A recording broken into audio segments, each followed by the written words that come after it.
Hi all. All right, I'm going to show you a couple updates, and I'm going to talk about a couple problems that I'm having. And that happens to be a few snakes that have definitely confused me, and I'm going to talk about a possible solution. So the first snake that we're looking at is an albino pied Burmese python. And this animal was donated to me because the animal just wasn't doing well. It just, he had been struggling for some time, and he's like, I don't know what to do. Vets don't know what to do.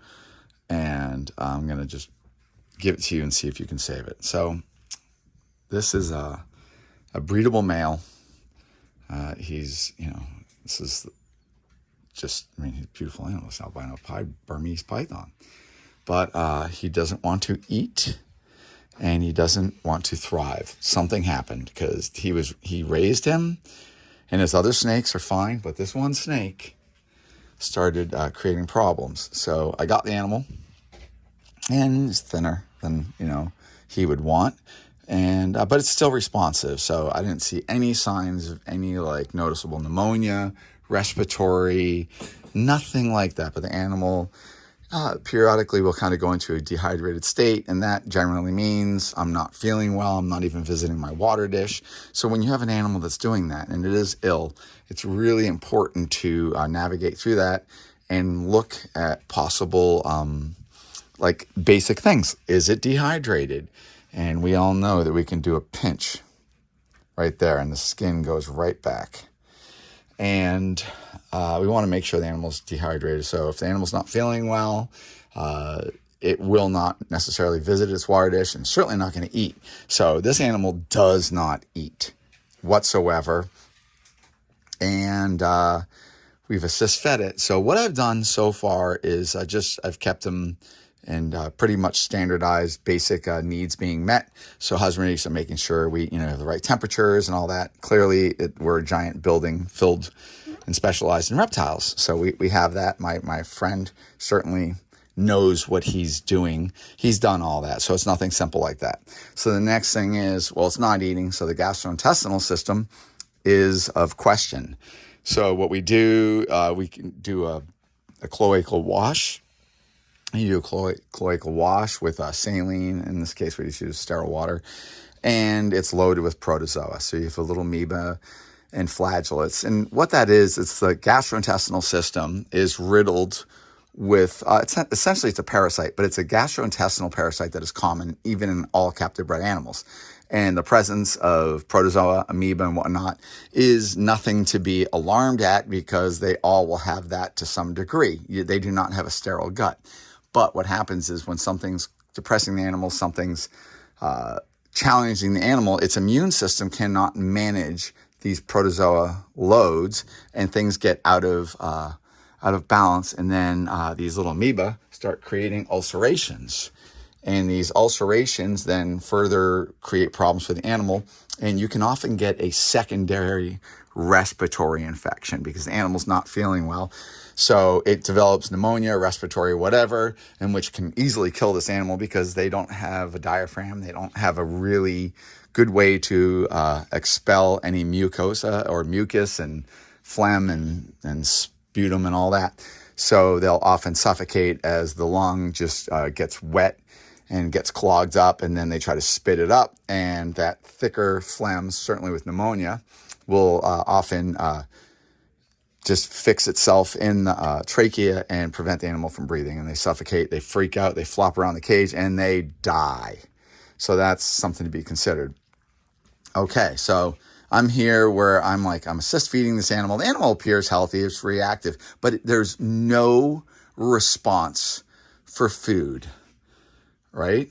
And this snake's, we're going to call him, ready? We're going to call him Kevin. Failure to thrive. So this is Kevin, the albino pied Burmese python. What am I going to do? Well, I can't focus when Kevin is, I'm so vain. I have to name this Kevin. So I'm so vain, I have to do that, but I need a name. So I'm going to go over here, rinse my hand off. All right. I'm going to get back to Kevin. All right, we all know who this is. This is Sylvester. If you all recall, Sylvester, the boa with nightmares. Sylvester had incredible mouth rot, had mites. He stopped eating. All his teeth fell out. And his nose was all a mess. And definitely, this had been, a vet had really worked pretty hard on this, and no disrespect to the vet, it just, nothing could alleviate the problem. So Sylvester was given to me and donated to me, and I've been working on Sylvester. I'm kind of at a standstill. So Sylvester will not eat. He has no desire to eat. He's gone through antibiotics. He's gone through flagyl, metronidazole, and I'm just like, we've gotten rid of the infections. He's much more comfortable now. So he will periodically get soaked. Let's check his hydration. That's not as good as the Burmese python. So most likely Sylvester is still, he doesn't look like he's comfortable. So I wouldn't say he is comfortable yet, because we definitely have all sorts of trauma. You can see the distorted look. He's got all this swelling, these hard areas of tissue. I don't know if he has teeth right now. As of a week and a half ago, I didn't detect any teeth. And, I cyst feed him and all that. His poop is not looking right. So since I've put him through antibiotics and metronidazole, I think it would be safe to assume that his gastrointestinal system is out of whack. And Kevin, his gastrointestinal system's out of whack, because I flagelled Kevin because he had a lot of protozoa.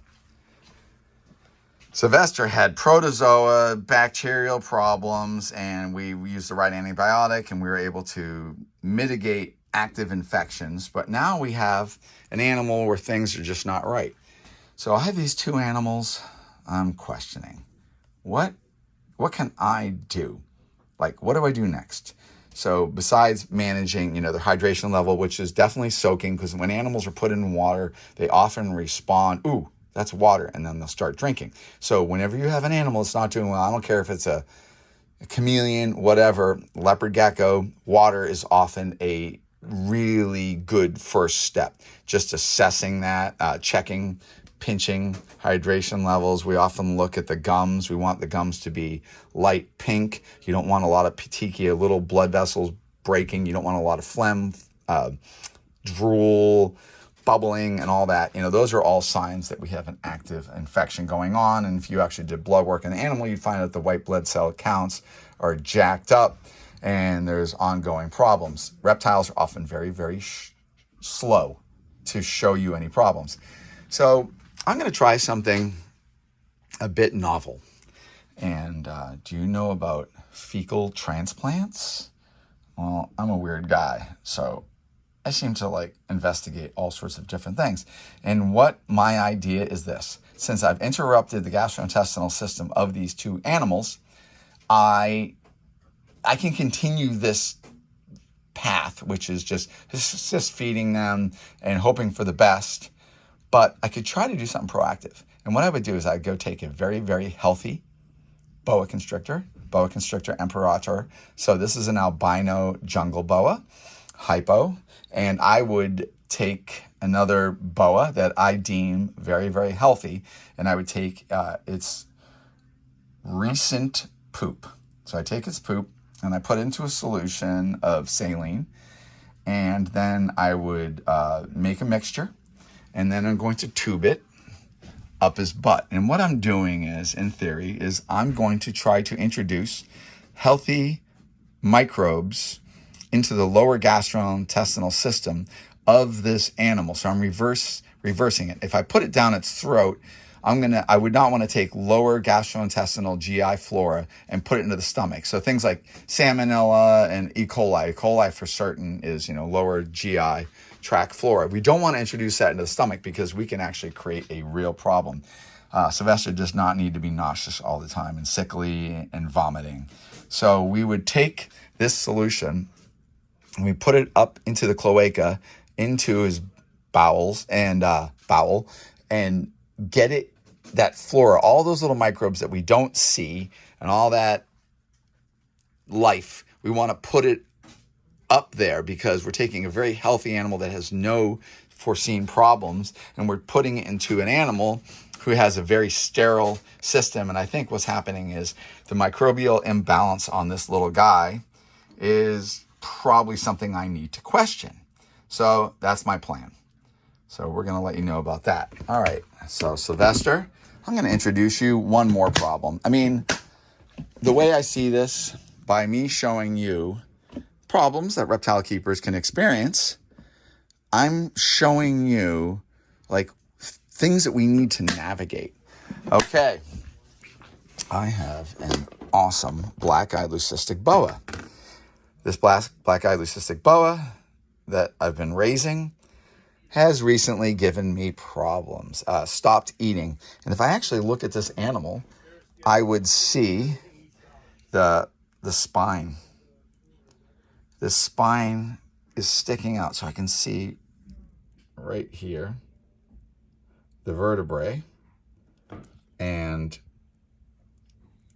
the animal's just not eating. And I'm also noticing there is puffiness of the gut. So